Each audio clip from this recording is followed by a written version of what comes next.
Hi, this is Allison Sheridan of the NoCellicast podcast, hosted at podfeet.com, a technology geek podcast with an ever so slight Apple bias. Today is Sunday, July 6, 2025, and this is show number 1052. Well, next weekend is MacStock. If you haven't signed up yet, use Podfeet, all capital letters, for $50 off. But you probably made your plans by now, so I hope to see you there. Anyway, since I'm going to be gone for MacStock, I'm working really hard to get everything ready to push out next week's show before I leave. That means there will be no live show on Sunday, July 13th. No live show Sunday, July 13th, okay? Now, your first hint will be that you'll already have a podcast in your feed because with any luck, I'm going to be publishing the show on Wednesday. Now, I'm going to miss chatting with the live audience, but you know what? Quite a number of the live audience will actually be at MacStock, so that'll help take the edge off. Well, I love the Apple community, as you probably have figured out, and this week I especially love the Apple community on Mastodon. Hashtags are super powerful there, so when I needed some help this week, I added the hashtag Apple, and people came out of the woodwork to help me. Here was the problem I was trying to solve. I was working on my presentation for MacStock, and I'm really good at procrastinating creating charts because I hate charts. In the book, The Presentation Secrets of Steve Jobs, Carmine Gallo explained that Steve Jobs didn't use words on his charts. He used simple pictures and then told a story. Gallo used the example of one time when Jobs was talking about an anniversary for the company, and he simply put up a picture of a birthday cake. This book changed the way I do presentations. Jill from the Northwoods and Chris Cook were both done making their charts weeks and weeks ago, and I just kind of started it this last week. Well, one of my 2 talks is about ways people can share what they know to help others. I created 9 charts with cute little graphics and 0 words on them, all with the help of ChatGPT. There's a lot of words in the speaker notes so that I can remember what my silly little graphics mean, and I'm pretty happy with the way it came out. By the way, it was kind of interesting as I was asking ChatGPT, I kept it in the same thread, and it started to kind of change the style of the graphic, and I was able to say, no, go back, keep using that colored graphic the way you were doing it. And there's a really pretty good consistency to the way the images look. And so anyway, I'm pretty happy with the way the presentation was coming out. Now, at this point, I was done with the touchy-feely part about why you should share information and all of the different ways you can contribute in user groups, but I wanted to switch gears to talk about the tools I use to help other people in sharing what I know. Now, making screenshots and annotating them is one of the most important tools I use. I figured I wouldn't start with the fancy tools like Shotter and CleanShot but instead I'd start with the simple screenshot tool built into macOS. If you don't know about it, Screenshot.app is hiding inside the Utilities folder inside Applications. When you launch Screenshot.app, you get a little overlay on your screen that has buttons to take a full screen screenshot or a windowed screenshot, an area screenshot, and it also has buttons for making video recordings. I wanted to put a screenshot of the Screenshot.app app on the chart that I was working on. But how do you figure out how to take a screenshot of Screenshot.app? Well, I started by launching Screenshot.app, and then I tried to use Shutter's keystroke to capture the area that included the Screenshot.app overlay, but nothing happened. Then I switched tools, and I tried using CleanShot.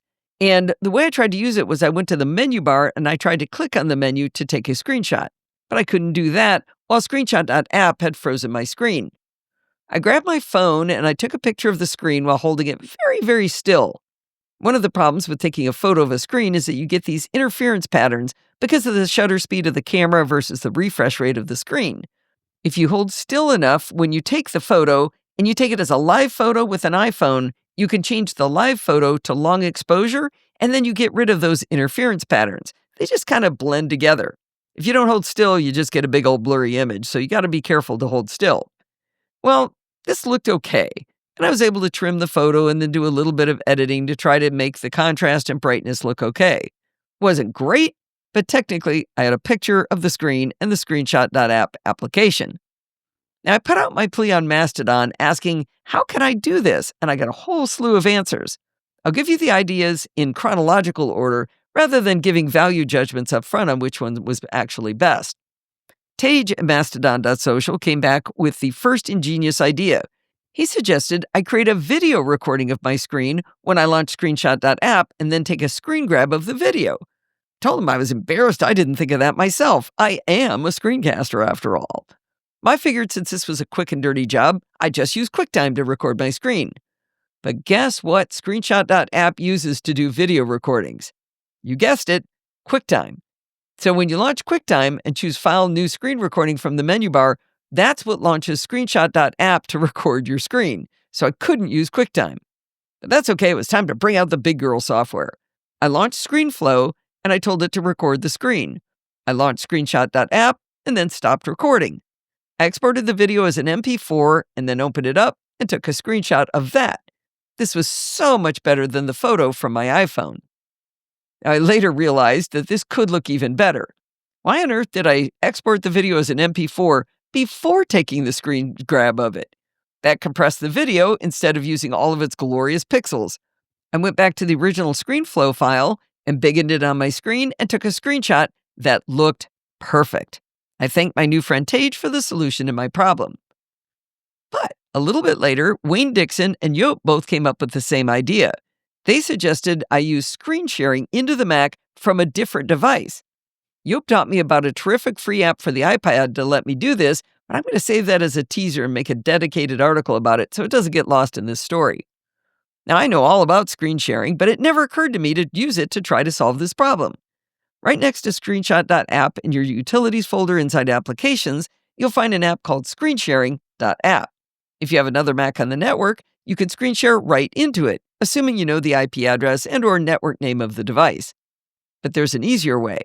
In the left sidebar of the Finder, there's a section called Locations, which may be folded up with a little hidden disclosure chevron. If you don't see anything under Locations, hover over it and flip down the chevron. With any luck, your other Mac will be on the network and it'll be visible in the left sidebar. You'll be invited to connect to it by giving your login credentials, which you can choose to save in Keychain. Once you've connected, you can navigate the file system of the other computer, or you can click this Share Screen button. No need to know the network name or IP address or any of that folderol. If you don't see these options, on the Mac you want to connect into, open System Settings, General, Sharing, and make sure Screen Sharing's toggled on.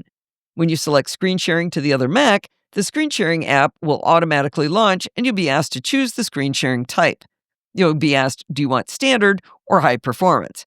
I'm not sure it makes a difference for this particular task, but I went with standard. Using this technique, I connected from my MacBook Pro to my MacBook Air, and I was able to easily Screenshot.app, and it looked gorgeous.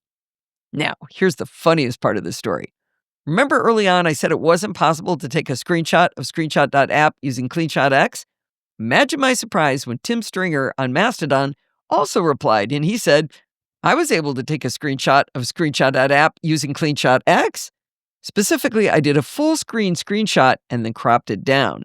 He even included the screenshot proving he'd achieved his goal. Now, baffled, I asked him to give me a step-by-step since it hadn't worked for me. The difference was that I'd tried to use the CleanShot-X menu bar icon while Screenshot.app was invoked. He used a keystroke to invoke a full screen screenshot from CleanShot-X. Sorry, these words, all these screenshot words, it's getting confusing. But he used a full screen screenshot from CleanShot-X. Now, the reason this didn't occur to me is that while I do use CleanShot-X regularly, my main go-to is Shutter. That's where I have all of my keyboard shortcuts mapped, so I didn't have a full screen screenshot keystroke set up in CleanShot-X. I launched the app from the menu bar, assigned a keystroke to full screen. Sure enough, just like Tim said, I was able to capture the screen with CleanShot-X, even though Screenshot.app was running. It was quick work to crop it down like Tim did and get a nice clean shot. That got me to thinking. If CleanShot-X could take a screenshot of Screenshot.app using full screen capture, maybe Shutter could do this too. In my initial tests, I'd only used my keystroke for an area capture with Shutter. Sure enough, using the full screen capture method in Shutter, I was also able to capture Screenshot.app. The bottom line is, I made this a lot harder than it needed to be, but I got to play with old friends and new friends on Mastodon. Knowing there's a community of people out there ready to throw out ideas when you're stuck, it's just wonderful. I enjoyed the mental gymnastics of each of the different solutions too. Now, if you're curious, the screenshot from the video recording in ScreenFlow was the highest resolution version, so Tage's idea, while complex, gave me the best results. The only problem now is that I've no excuse but to get back to working on my presentation for MacStock. All of this work was to make one slide that didn't have any words on it. When last we left our heroes, they were giddy with excitement about their new Eufy E340 video doorbell with dual cameras. I described installation of the doorbell as a dream, where it took a mere seconds to add to our network. We still had 3 remaining Wyze outdoor cameras, 1 wired and 2 wireless. The wired camera was one of the base model Wyze cams mounted to the corner of the garage, looking at our driveway, with power snaking inside the garage door. After analyzing the plethora of outdoor cameras available from Eufy, Steve chose the $80 wired outdoor cam E220 to replace the wired Wyze camera. The E220 is a fixed camera with 2K resolution, color video, and motion detection. It's not HomeKit compatible, but only 2 of Eufy's outdoor cameras work with HomeKit. They say they're working on getting more into it, but for now, it's pretty much a non-HomeKit compatible solution. Now, the outdoor cam E220 was another easy install to the network using the Eufy app. Just like with the doorbell, you scan the QR code on the camera using your phone, and then the camera scans another QR code in the app on your phone, and you're done. Most of Eufy's outdoor cameras require something called a HomeBase, and we really didn't want another hub or bridge. We'd resisted for a long time because of this, but now with just 2 cameras left to replace, we realized resistance was futile. We ended up purchasing the $150 HomeBase S380 to go along with this camera and our future outdoor cameras. My understanding was that it would help us put our outdoor cameras into HomeKit, but that does come with that big, huge asterisk, which I'll explain a little bit more of in a bit. The HomeBase does provide 2 valuable functions. The most important function is that it can store all of your video recordings from your cameras. Remember, Eufy prides itself on not charging you a fee for storage on cloud-based servers. Instead, you put your own hard drive into this unit to store your videos. For those of you who remember Honda Bob, a dear local friend and a NoCellicast away, before he passed away, he gave me 2 bare SSDs in this tiny little Pelican case. I've had them sitting there forever, and they're each 500 gigabytes, so I finally found a home for them in our HomeBase S380. I think it'd make him very happy to know this was how it got put to use. Now, the HomeBase 3 installation is extremely straightforward. I plugged it into my gigabit switch over Ethernet that's plugged into our gateway Eero router. Then I plugged in the power. When the HomeBase finishes booting up, it invites you to use the app to add it to your network using the Eufy app. Just like with the cameras, the app asks to scan the QR code on the bottom of the HomeBase. Then it asks you to press the sync button on the back of the device. I'm not exactly sure how we got into this mess, but when we followed this process, the HomeBase told us we should add it to the iOS Home app first. Now remember, I was at that time under the impression that I could put the HomeBase S380 in HomeKit, so all of the Eufy devices would be visible to us in the Home app. So that sounded dandy to us. We scanned the QR code with the Home app, and it was immediately recognized and added as a bridge inside HomeKit. But the S380 HomeBase was still not in the Eufy app. When we tried to add it, the HomeBase kept telling us to put it in HomeKit first. But HomeKit thinks it's already there. But other than seeing it as a bridge, we couldn't do a darn thing with it. I entered into a frustrating conversation with Eufy tech support via chat. The gentleman attempting to help me didn't make a lot of sense in the way he was answering my questions, and in one case, when I asked him a compatibility question about their products, he sent me a URL that was a Google search. He eventually said I'd be contacted via email the next day by somebody who knew a little bit more. Well, I got the email, and that experience wasn't much better. I noticed at one point that there was an option to escalate the ticket. That was my savior. Shane from Eufy was great. He had me do a couple of things to try resetting the device, which we'd already done a couple of times, but he eventually said, you know what, we're just going to send you a new HomeBase. While we were waiting for the HomeBase S380 replacement, we bought 2 more cameras to replace our wireless Wyze cams.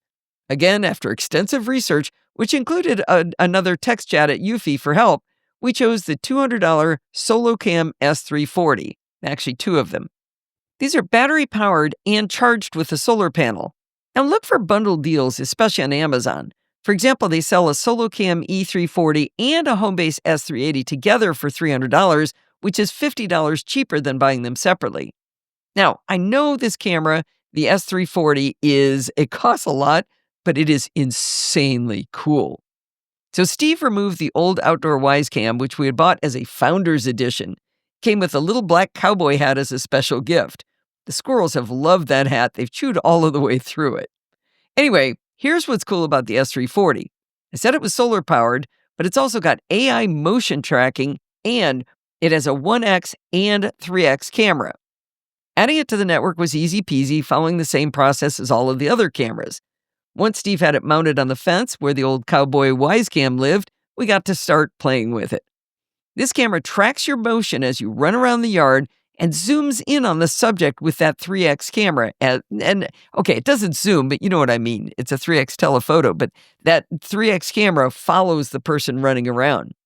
I put a screenshot of the Eufy app when Steve was in our side yard where we mounted the second E340 SoloCam. You could see Steve petting Kepler in the distance by the gate, along with a window an intruder might try to enter. But on the bottom half, the camera's automatically zoomed way up on him. Now, our 5-year-old granddaughter, Sienna, got up early one morning and she ran some experiments by herself to test how it works. Now, I'm chuffed that she's clearly going to be a scientist, of course, but what she did illustrates how this works quite well. In a video that you'll find in the show notes, she walks to side first, watching the camera follow her. Then she squats down and back up to watch it follow her down and back up. Then she tests moving just one arm to one side, and she even tilts her head to one side to see what happens. In all cases, the S340 tracks her every movement in the 3x view while showing the full yard view from the 1x camera. She eventually talks to the camera at the end because I started talking to her through it. The S340 also lets you create preset positions for the 3x camera when no little girls are around doing experiments. Our fence where the camera is mounted is only about 6 feet tall, and they recommend 7 to 10 feet up. The downside of having this shorter mounting point is that the camera is pointed down just a wee bit lower than we'd like. At the farthest distance from the camera, on the other side of the yard, 5'9" Steve gets his head cut off if he walks around back there. This is not the fault of the camera, but a mounting problem on our side. We considered mounting the camera on a tilt, but that would have wreaked havoc with the gimbal and the rotation of the camera. As I keep thinking about putting these cameras into HomeKit, I realized that all of these features, including people and pet detection, would be lost if we put these cameras into HomeKit. Now, we got the new HomeBase S380, ran through the exact same process we've been trying with the original, and this time it jumped onto the network and was visible in the Eufy app. What a relief. After we had it in the Eufy app, we were able to add the 4 outdoor cameras to the device for onboard storage of video, the E340 doorbell, the E220 outdoor cam, and the 2 S340 SoloCams. The other minor function the HomeBase provides is a chime for the doorbell. We have the Echo in the kitchen ringing and the chime add-on I described last week, but they're all downstairs. So it's nice to hear it upstairs as well. And of course, the doorbell notifies our watches, our phones, our Macs, my iPad, and on and on and on. Well, by this time, I was thinking, I didn't really want to put these cameras into HomeKit anyway, but I went back to the Eufy site to try to figure out what could be done with HomeKit and the HomeBase. Only one camera from Eufy works in HomeKit with the brand new HomeBase 3. Now, there's 2 model numbers, but they're essentially the same camera. And, of course, it isn't any of the ones we bought. Now, before I close out our adventures with Eufy, I want to talk a little bit about the Eufy app. It's really useful, it's really good, and it's often baffling because it has so many features. We've been diving in and back out of menus for weeks, and I suspect we've only explored half of the settings. It's so deep and varied by product that I'm itching to mind map it just so I can understand it. After enjoying constant notifications for 3 days or so while the grandkids were here, I had to spend some quality time figuring out how to tame the notifications. I talked to listener Lynn, and she helped me find where I was able to go into the HomeBase 3 in the Eufy app and set up all but the front doorbell to have no notifications during the day, but after nightfall, give us all of the notifications. We're also able to tell it when we're away and when we're back, so while we're gone, we're able to get the notifications we want. Here's a fun fact. The camera that we put on the garage facing the driveway captured something delightful. The people who pick up our trash came with a big trash truck, emptied it with the machine, dumped it in, and then the guy put my trash cans away. He dragged them up by the side of the house. I couldn't believe it. I have video proof that he's a great guy. I don't know what his name is, but I need to find out because it was very nice of him. Now, here's the funny thing. We don't live in a high crime area, We just really like cameras. Steve put it best when he called it a hobby bordering on an obsession. With 11 Eufy cams and 2 outdoor Ring floodlight cameras, we think we're done buying cameras for a little while. Took a lot of research because they have so many options, but we are delighted with the Eufy cams that we purchased. Last week, I got a message from NoCellicast David Price telling me that he wanted to donate money to support the show, and he was using podfeed.com/donate to do it. This site lets you buy me a virtual coffee, or several of them if you want, at $5 a piece. He pointed out that there's 3 buttons for 1, 3, or 5 coffees, but he wanted to buy me 10 coffees. The pop-up that explains how this works says you can buy as many as you want, so his question was whether he had to buy 5 coffees twice. Turns out that the 4th item is a text box, and that populates with the number that you pick, but you can actually type in any number you like. Well, technically, it has to be an integer because it would waste the cup to buy me, 5.7 coffees, right? Once David was sorted, he was super happy to see that he could use Apple Pay at podfeed.com/donate. If this confusion's been holding you back, I hope this clears things up for you, and you can go be awesome like David.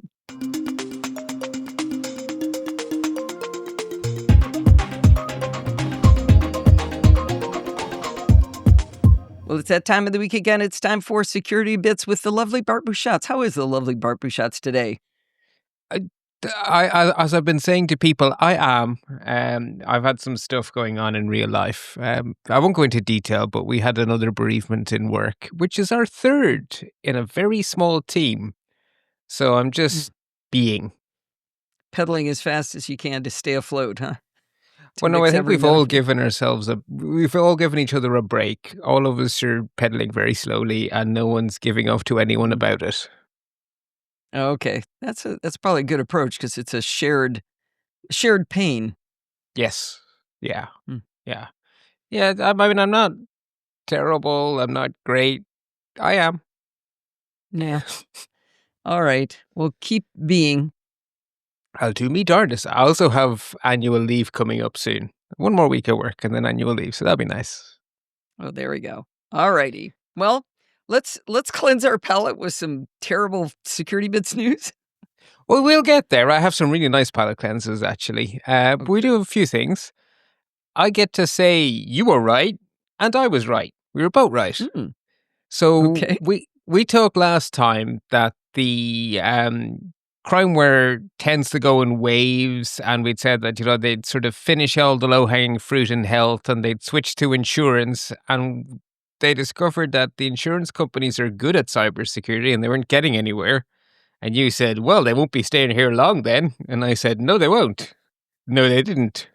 They have moved to the airline industry and the travel industry in general. In 2 weeks. Yes. In 2 weeks, they flipped from, they listened to the show. They just said, yeah, okay, we're not going to get anywhere here. Let's move along. Yeah. So the actual headline from Bleeping Computer was Scattered Spider, which is the name of this attack group, shifts focus to aviation and transport firms, followed 24 hours later by Qantas discloses cyber attack amid Shattered Spider aviation breaches. Scattered Spider, but yeah. Thank you. So we don't have enough problems with planes falling out of the sky right now. They need to do this too. Appreciate it.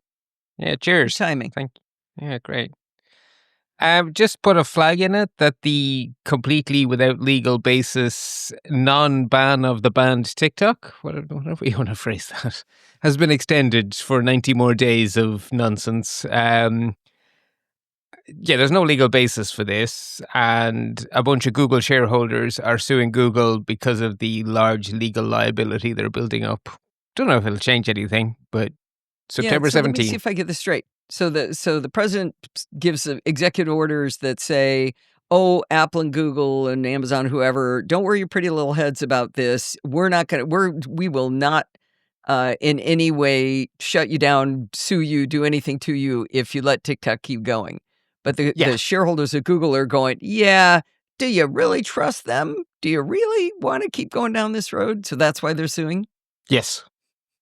They see it as a legal liability that is building up. It's like, that's exactly how it works. Because what the law says is for every day the apps remain in your app store, you owe so many millions. Oh, right, so TikTok. I see what you did there. Yes. Ugh. Right. No deep dives because nothing that interesting happened. So let us go straight to action alerts. Dear Chrome users, turn it off and turn it on again so that you get the latest patches. The fourth 0 day of the year under active exploitation. So patchy, Is that patchy, patch, high, patch. low, medium, regular business? Regular. I think we got to 8 by the end of last year, so we're about halfway. We're on schedule. Okay.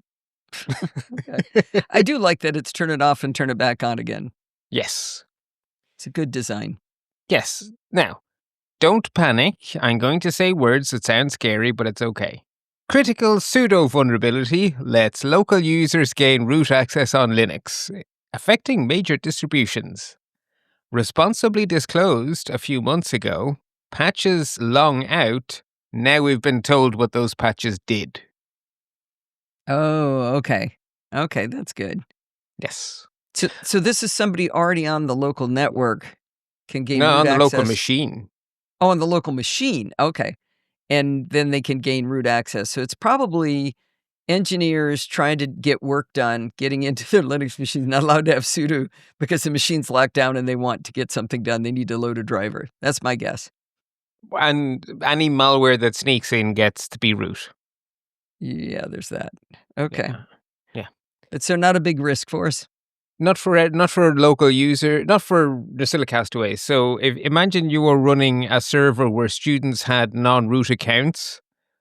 Well, that would be a big risk because now every student who's feeling a little bit, cranky could become root and take over the whole server. So shared environments, giant problem. Home users, yeah. So I'm guessing you've patched at work. Yes, we have. Well, the fact that it was patched ages ago was great because automatic patching is like, oh, big thing to worry about. Oh no, that was in the past. That's done. Nice. Tick. Nice. I like it. Yes. If you are the owner of a Brother, Fujitsu Film, Toshiba, or Konica Minolta printer, you need to pay attention, and that goes triple for the Brother owners. I'm just going to correct Fujifilm. What did I say? Fujitsu. Oopsie. Okay. So in particular, Brother. All right. Yeah. So most of the headlines only mention Brother because 689 of their printer models, 689 different models of Brother are affected by this. But there are also a total of 53 Fujifilm, Toshiba, or Konica. Okay. And what is the problem? The problem is that the default password is derived from the serial number and the serial number leaks out through the web interface. So if you haven't changed the password, you may as well not have one. Okay, Jim, I think it was Jim in our Slack asked a question that nobody's answered yet in Security Bits. He said, so how would my printer be on the network for someone to get into it if it's just at my house and it's behind my router? If it's at your house and it's behind your router, it's not on the internet, so the danger is just from visitors to your house, which isn't so bad. But if you are running a small business with, where you have some things exposed to the internet, you will be shocked at how many printers are on the internet. Okay. I mean, they don't do that by default or anything, right? Or I do think there's a way to email to my printer. That's okay. That's done through your printer phoning home to a centralized server, and then your printer is making an outbound connection. So your printer isn't on the internet. Okay. And if you changed the default password like you probably did if you listen to this show, then you're also not exposed in any way, right? Correct. Now, I'm real curious how this is working with Brother in particular, since I've been recommending Brother printers. Love my Brother laser printer, now my Brother color laser printer. A lot of people do. When I set mine up, it said, okay, so you want to change this password, right? I went back and checked my notes to see that I said that it said, change your password. So I did. So I'm wondering whether a long time ago they didn't used to do that and these darn things just keep working forever. So that's one of the problems, maybe? Yeah, so this notion that default passwords, that you should be forced to change them, is a recent innovation. Hmm. Right. And it's now required by some regulations in some countries. So for devices newer than a certain vintage, it's required. But for Okay. decades, it was not. Right. Right. Well, we all know there isn't a inkjet printer still working that will fit that probably. Oh, no, the network card is working fine. It won't print anything, but it can still.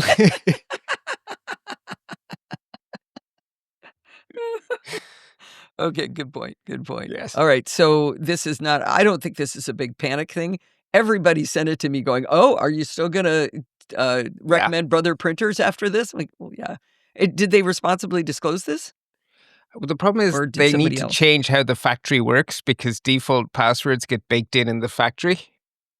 Right, but did they disclose this information, or did somebody else find it out and disclose it, and they I don't didn't know. write anything? Okay. I doubt it, though. If that had been the case, that would have been mentioned by Bleeping Computer, and they didn't say, Yeah. "Oh my God, brother, we're terrible," so they probably weren't. Okay. All right. Now, another list of brand names that I'm going to mispronounce, especially the first one, which I've never even heard of. Bayer Dynamic. Bose I've heard of. Sony, them I've heard of. Marshall I've heard of. Jabra, JBL, JLab. I've never heard of JLab, but I have heard of the others. Iris Max and Labs. Oh, and Tufel. Mower Labs. Mower. And And Tufel. Tufel. So These those are the companies. What is the product? headsets. And the issue is a nasty whoopsie indie Bluetooth firmware that lets people turn them into eavesdropping devices. So these are headsets like you've got a microphone and headphones? Yes. Yes. Okay. Basically, there is a firmware update on the way. Depending on which of those many brands and which model, that firmware update is at different stages of readiness. It is being addressed by all these vendors. The good news is that you need to be close to people to trigger this because it's Bluetooth based. So I would say for typical NoCellicastaways who do not have a reason to be concerned, like they are solicitors or lawyers, doing something potentially contentious, or CEOs or CTOs or something, I wouldn't worry about this. You'll get an update, it'll be fine. But if you are an attorney or someone who has to worry about these kind of things, yeah, maybe just borrow your partner's headset for a week or two until you get some firmware updates. How would you know that there was a firmware update? Like if you weren't listening to this and you had a Jabra headset that you use at work, how would You you wouldn't. know? You wouldn't. That's why we have to talk Because about it's it. not like the headset's going to go, hello, hello, I have a firmware update, right? Because it's not connected to a network. No, and I don't think they phone home. I rather hope they don't. Right, right. I'm just thinking of a lot of industries, financial advisor, finance people, Yeah. a lot of things. Yeah. Okay. Right. So that brings us to notable news then. Again, these are stacked from yeah to, that's fine. We need to have that recorded as a rating scale. I don't know what the in-between is, but anyway. First off, one of the attacks that has proven really popular in 2025 is broadly called clickfix. The attackers tell you to do something for a reason that is a lie, and it's generally involved opening the run dialog and pasting some code which will supposedly fix a problem. A common technique is to give fake answers on Stack Overflow. Oh, you're having this problem. Open the run dialog, paste this, and blah, problem will go away. This is Or Windows, right? That's where the run dialog box is? the run flavor is Windows, definitely Windows. And Okay. there are occasional flavors using the terminal. I won't say it never happens, but it's less common. You also see sneaky people doing it in GitHub issues. So they go and they post fake GitHub issues and fake answers, and then people who have the same product go looking for a problem and get a fake answer that is hacking themselves, which is charming. Anyway, there's a new variant which I think is clever in the evil genius kind of way. Right. I don't think there's very many NoCellicastaways who would just paste random text into the run dialog because it sounds like you're executing something. The run dialog? That doesn't sound good. Can I give an example of that yesterday? Oh, Lindsay was please. having a problem with her work Windows computer. The Wi-Fi card isn't working, and I asked ChatGPT for some solutions, and it gave me some text to put into the run dialog box. I thought, no, I'm not going to do that. Actually, No. I think I won't. Yeah. Oh, Good call. yeah. So they found a new way because just like in our web browsers where the address bar isn't an address bar. It's like this magic bar that does 20 million things. It's a multi-tool. Yeah. Well, the Windows File Explorer also has an address bar that most people don't even realize you can type in. They think it just shows you where you are because you're always double clicking. You can click I in thought there. that. Yeah, you can click Oh. in there in modern version of Windows and you can paste in there and it'll run PowerShell. Oh, interesting. So yeah, that's the new variant. Open up your File Explorer, paste this in the address bar and hit enter and hack yourself. Just be aware. Wow, and this is called file fix attack. Yes, Huh. because click fix is what they tend to call the other ones because officially Microsoft offer click fixes, which are registry files that you can click inside Internet Explorer because whenever they dreamt that up, no one realized how abused that would be, but let's not go there. If we knew then what we knew now. Yes. Now, That's interesting. So basically, beware of people offering you fixes everywhere that yeah, involved pasting anything into the File Explorer or the Run dialog box. the pasting random bits of text into anything. I think if they're making you paste in text, they're trying to make it execute. So I would just say don't paste in text. Unless you understand it, right? If it makes perfect sense, it's like, oh, of course. I recognize that straight away. It does blah, blah, blah. But unless you recognize it, Right. yeah, mystery meat is bad. Shockingly, Alison, Meta are up to no good. I know. They're asking people for permissions that sound fairly, oh, okay, can't see the harm in that, but they're not quite like that. So if you're trying to do certain features, Meta will offer to give you cloud processing. Sounds I innocent like enough. that. Yeah, if you say yes, your entire photo library goes up to to Meta's cloud, so they can train their AI in it. In the cloud. For processing. Well, if you follow up with it, it does say that they're going to help you write posts and create little stories for you from your photos after it runs its AI all over your stuff. Oh, You that's can trust nice. them. They haven't ever, gone against our trust or anything. So that's No, okay. definitely not. It's nice that we get something in exchange for our privacy. So this comes from Facebook, but obviously it would end up over in Instagram as well. Yeah, because at the end of the day, the AI model is Meta's AI model. So they're using it to Right. train. I can't remember what their one is called. I got lost with all the different names. Is that Llama? Yes, that's it, Okay. Llama. I did remember. Go me. Yeah. I did read this ahead, and I immediately wrote a PSA on Mastodon and sent it to my friends and family. Yes. Excellent. Okay, Let's Encrypt offer amazing free certificates, and they've always had relatively short lifetimes, which was 3 months. And they've always recommended automation because you can manually renew a cert every 3 months. I did it for a while on a server that was too old to run the automation. It was painful, but it was tolerable. But it's never been what they recommend. And what they used to do is email you every time your 3 months were coming up and your cert was still not renewed. And then if you were one of those manual people, you could go log in and manually do the thing. They're not doing that anymore because those emails are, well, email. So they're actually really not great for privacy. And they have the details of the domains you're looking after just being emailed all across the planet and stuff. And they're also trying to cut down on waste because budgets are a little bit tight. And it's like, why are we spending servers and sending in information we don't think anyone should need because we've made these automation tools way better and we're not really doing much good for people's privacy. So let's not do that anymore. So they're not. So they're not going to remind you? No. So it is up to you to enable the automation they have been pushing for the last decade.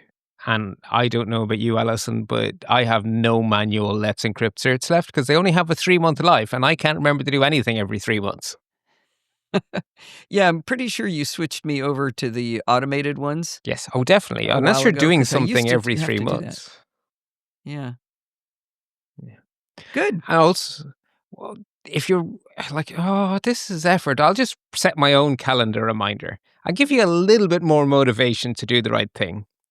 We all now know that we are on the road to 45-day certs. So would you like to do this thing every few weeks? Because that's where you're going. All right. I think people are probably sold. Yes. Windows 10 users who really don't want to update, you get 1 more year in exchange for some inconvenience. Some of your Microsoft credits, whatever they are, apparently you can earn them by doing things on Microsoft stuff. I don't know. Like or you can answering hand over captchas? money. Oh, Yes. So you can pay $30. You can agree to enable Windows backup to sync your settings to the cloud, or you can spend 1,000 Microsoft points wherever you get so those. those are 3 ors? Yes. Huh. Why And is configuring Windows backup to sync your settings to the cloud worth $30 to Microsoft? my pet theory, and it is purely a pet theory, they have not given an official reason, but I believe it's because this is how they're planning to make it easy to get to Windows 11 for the sticklers. If your settings are up there already, then it's a bit like updating your iPhone, which will sync it up to iCloud, upgrade you, and then pull everything back down so your phone is like you left it, only on the shiny new OS. And I think they want that to be possible. That way they can kill Windows 10 dead a year from now. They must be so annoyed, though, that they had to give it another reprieve. Secretly, Alison, I'm sure they were planning it, but they would never tell us up front because every person who updates is one less problem. Okay, yeah. How old is Windows 11 now? Oh, gee, it's well settled in. I mean, Windows 11 is now in this Like a decade? cycle. Don't think it's quite a decade, but at least 5 years. But I they're now just in did a this tour where I could look cycle. this up. Yeah, well, they're now in the thing where every 6 months you get a major release. So you have Windows 11 2024 H1 or S1 or H2 or H1 or S. No, it's always H, half 1 or half 2. So 24 H1 comes out in April and 24 H2 came out last October. It's not even 4 years old. Oh. Huh. That's interesting. Well, you get to keep it for 5 total. So it doesn't make me as it makes me a little more sympathetic to people that just just 4 years behind. There's not that much difference in Windows 10 and 11. It's like they just wanted a new brand name. But honestly, I think the hardware requirements popped way up. That there was so one you did probably have to get a new computer. Well, one thing changed, which is affecting a lot of people who bought lower end machines, which is that you must have a secure enclave, Right. a trusted platform That's what it module. was. Yeah. Yeah. So, I mean, that would be enough to make you annoyed, right? Perfectly working Possibly. PC, but you have to throw it away because it doesn't meet the requirements. The thing is, the cheaper PCs, which won't have the TPMs, don't usually have a lifetime beyond 2 to 3 years because they're really cheapy machines. Yeah. Never underestimate people's ability to keep old stuff around. Fair. Very fair. Yeah. All right. Okay, switching to the happy news category, Cloudflare have open sourced their video chat system called Orange Meets, which is basically a Teams-like thing, video conferencing, Zoom-like thing. And they've open sourced it. It's fully end-to-end encrypted with all of the configuration happening on the client side. So their servers aren't even doing any of the setup work. One of the people in the call one of the machines in the call is basically elected to be the leader, and that machine takes over the responsibility for key management. So the key management is still within the people on the call, which is genius. It's really nice protocol. I was reading through the description of it in the linked story, and I was like, wow, this is very clever. And that this is just open source so that everyone can learn from their engineering and their code is brilliant. So this doesn't mean that it's free to use Orange Meats. It just means No. that they're open sourcing the technology so other people could follow their lead to make a fully encrypted meeting tool. That's cool. Yeah. And if you are in America and you are a customer of AT&T, which is a lot of people, there is now extra protections available for you to protect yourself from SIM swaps. It's called wireless lock. Apparently, other carriers have similar stuff for many, many years now. But that doesn't change the fact that AT&T customers have an amazing new option that they should probably enable. I'll have to take a look at that. Wonder what the side effects are. That's what I always look at. I think it's more hoops to jump through to change your SIM card, which is kind of what you want. Yeah. Yeah, it would have to be more hoops by definition, because you're trying to put those hoops to block the baddies. Yes. Now, the first thing I have here, I've put it under interesting insights. It arguably is a palate cleanser, but it is so technical and so relevant to our topic that it doesn't seem appropriate to say it's a fun afterthought. No, this is part of our segment here. So Guy Kawasaki had a wonderful job at Apple. He was their chief evangelist, which is a great title. He basically went around to companies saying, what's your problems? Here's how the Mac can solve it for you. Great job. I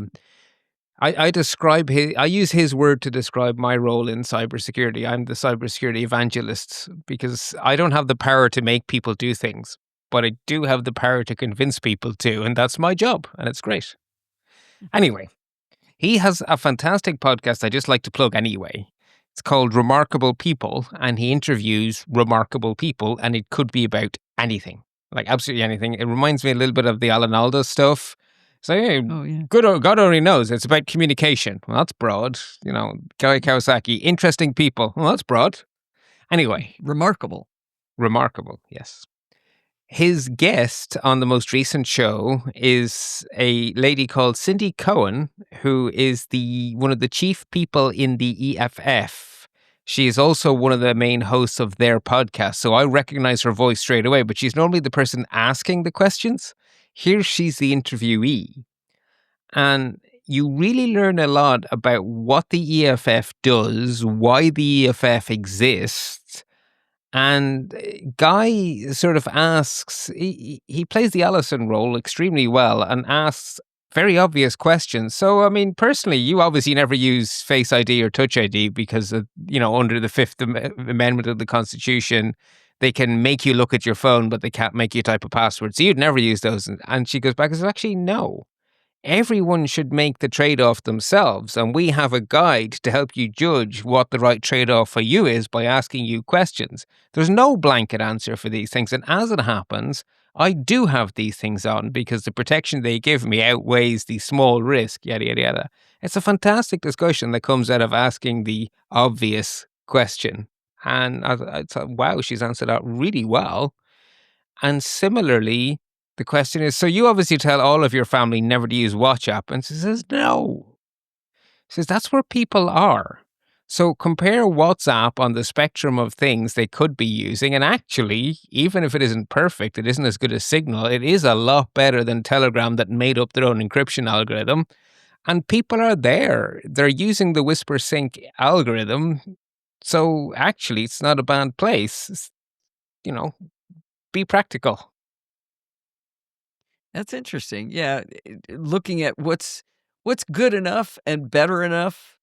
Sort of like you don't want to use SMS, but if you have to, that's better than not having a second factor. Exactly. Yeah, you don't tell people, use SMS, but you also don't say to people, oh, if you can't have something else, turn off two factors. Oh, no. Right, right. So yeah, I thought it was really good. So I thought it was worth linking to. And You then, saw me lean over and grab my phone while you were talking. That wasn't me being bored. That was me downloading that bookmarking. episode to my phone. Excellent. I have two more for you. At least one Okay. you will like. And this is weird. This is about music, and I think you'll like it. I have two words for you. Do, do, do, do. I don't live in America. I have never seen an episode of Jeopardy. It's not on our television. And I know that theme tune. That is how Oh, iconic it wow. is. That didn't come out of nowhere. There's a story. That came out of a lullaby that Oh, someone really? wrote for their kid. And it Huh. became the Jeopardy theme, and it evolved a lot. So you can hear the story of where it came from, how it started, and how it has grown and evolved with each iteration of that very, very, very long-lived show. It's really fun to listen to it mature into exactly the theme tune you hear on your television today. Oh, that's funny. That does sound interesting. Yes. I'm not completely against music. I know, but it's not your thing. Right? So Right, right. there are not very many music things I can recommend to you in good conscience, but this one I will. And then if you want to be a bit more serious after that, or maybe before that, Debbie Millman is a design person who has now moved on in her career to not doing design, but talking about design. And she does an amazing podcast called Design Matters. And she recently interviewed Craig Federighi and Alan Dye about liquid glass for Apple, which was cool. But she's done something I think is a way better palette cleanser. Her most recent episode is with James Dyson of the Dyson Oh. vacuum cleaner fame. When we both love our Dysons, it's a wonderful conversation. Oh, that sounds fun. He's done some pretty amazing engineering, that's for sure. He thinks out of the box. His mind is fascinating to see working. He just doesn't think about things like other people do, and that's why he makes these amazing products. That sounds great. I've heard of him being interviewed before, but nothing recent. Yeah. And these are long form conversations, so they're not rushed or hurried. It's an hour, and you really settle in, and you almost feel like you're sitting down over a coffee or something. It's a very gentle conversation. So he opens up, and it's just fascinating. Oh, that sounds great. Yeah, Dyson stuff costs a fortune, and I've never regretted buying a Dyson. I still Right? I did a review of my Dyson fan that its job is to keep me cool while I'm podcasting so you can't hear it. And you can't hear it. It's amazing. They're magic. The fanless fans, they're just so cool. Yeah, it's just a big hole. My cat sticks her head through it, you know? And the very expensive ones clean your air. So if you have someone with major respiratory problems in the house, we've had the really expensive model, the $1,000 model for years. They just keep working. And what they put, because they pull the stuff out of the air into the filter.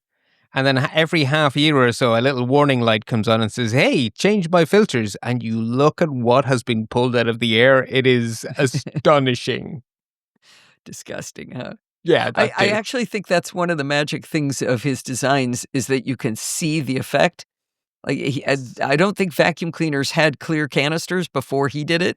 In fact, I thought I heard there was a focus group thing where they thought maybe it was a bad idea, but he pushed for it. And I mean, I know I'm getting stuff done because I could see it in the canister.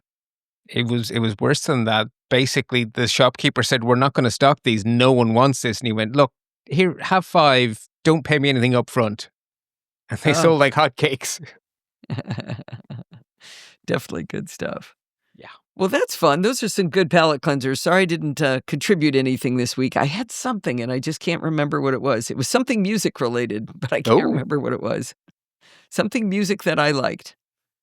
Well, you're not posting the show for another 3 hours. So if it happens to fall into your brain, you have push rights to these show notes. So ta-da. There you go. All right. Well, stay tuned. You'll find out. But for now, I think we're going to cut you off, Bart. Okie dokie. Well, until next time, folks, stay patched so you stay secure. Well, I never did remember what my palate cleanser was. It'll come to me someday, but that's going to wind us up for this week. Did you know you can email me at allison@podfeed.com anytime you like? Comments, questions, suggestions? Hey, I could still use a few more recordings to make my vacation week in Michigan fun. And I'm already covered for this coming week, but there's a lot for me to juggle. So if you have a recording, send it on over to allison@podfeed.com. Remember, everything good starts with podfeed.com. You can follow me on Mastodon at podfeed.com/Mastodon. If you want to listen to the podcast on YouTube, where are you going to go? Podfeed.com/YouTube. If you want to join the conversation, you can talk to our Slack community at podfeed.com/Slack. And in there, you can talk to me and all of the other lovely NoCellicastaways. It's a lovely community. You can support the show at podfeed.com/Patreon or with a one-time donation at podfeed.com/donate, like David Price did this week, where he was happy to use Apple Pay. Or you can use PayPal if you want at podfeed.com/PayPal.